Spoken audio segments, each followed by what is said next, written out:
नमस्कार. करमाळा तालुक्यामध्ये पंचायत समिती आणि जिल्हा परिषद निवडणुकीचं वातावरण सध्या मोठ्या प्रमाणात तापत आहे. आज मोठमोठ्या दिग्गज उमेदवारांनी या ठिकाणी उमेदवारी अर्ज दाखल केलेले आहे.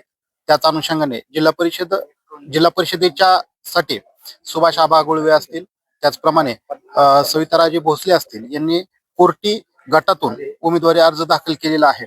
तर एकूण जर आपण करमाळा पंचायत समिती आणि जिल्हा परिषद निवडणुकीसाठी जे आज उमेदवारी अर्ज दाखल झालेले आहेत ते 66 उमेदवारी अर्ज दाखल झालेले आहेत.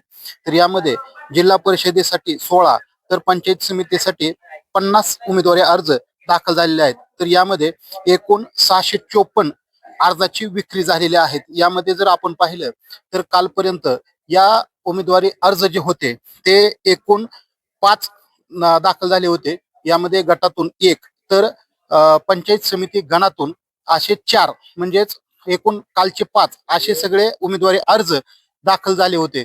परंतु आज हा उमेदवारी अर्जाचा 20 जानेवारी शेवटचा म्हणजे सेकंड लास्ट डे हा या ठिकाणी उमेदवारी अर्ज दाखल करण्याचा दिवस आणि उद्या शेवटचा फायनल दिवस असणार आहे. तर उद्या नक्कीच हे उमेदवारी अर्ज दाखल करण्यासाठी मोठ्या प्रमाणात इच्छुक उमेदवार या ठिकाणी दाखल होतील आणि त्याचप्रमाणे पांडे गटातून जिल्हा परिषदेसाठी रश्मीदिदी बागल यांचा सुद्धा उमेदवारी अर्ज उद्या दाखल होईल अशा प्रकारची शक्यता वर्तवली जात आहे.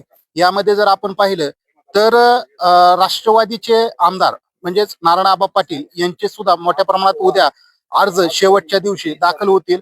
तर संजय मामा शिंदे यांचे सुद्धा जे काही उर्वरित अर्ज असतील किंवा भाजपाच्या वतीनं सुद्धा जे उर्वरित अर्ज असतील, त्याचप्रमाणे माजी आमदार जयवंतराव जगताप असतील किंवा मोहिते पाटील गटाचे जे काही उमेदवारी अर्ज असतील ते सुद्धा या ठिकाणी दाखल होतील आणि उद्या नक्कीच नेमके किती उमेदवारी अर्ज या ठिकाणी दाखल होणार आणि कोणाकोणामध्ये लढत आणि कुठल्या पक्षाकडनं कोणाचे एबी फॉर्म या ठिकाणी कुणाला मिळतात हे पाहणं तितकंच गरजेचं असणार आहे. कारण की या ठिकाणी शिवसेनेचे जिल्हाध्यक्ष महेश चिवटे यांनी सुद्धा शिवसेना ही स्वबळावर लढणार आहे अशा प्रकारचा नारा दिलेला असल्यामुळे या ठिकाणी जी लढत आहे करमाळा पंचायत समिती आणि जिल्हा परिषदेची ही करमाळा तालुक्यामध्ये कशा प्रकारे दुरंगी तिरंगी का चौरंगी होते हे सुद्धा पाहणं तितकंच गरजेचं असणार आहे.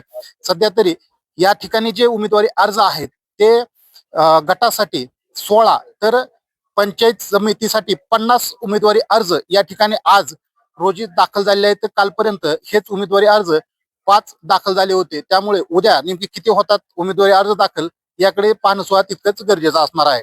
संघर्ष न्यूज सोलापूरसाठी सिद्धार्थ वाघमारे, करमाळा.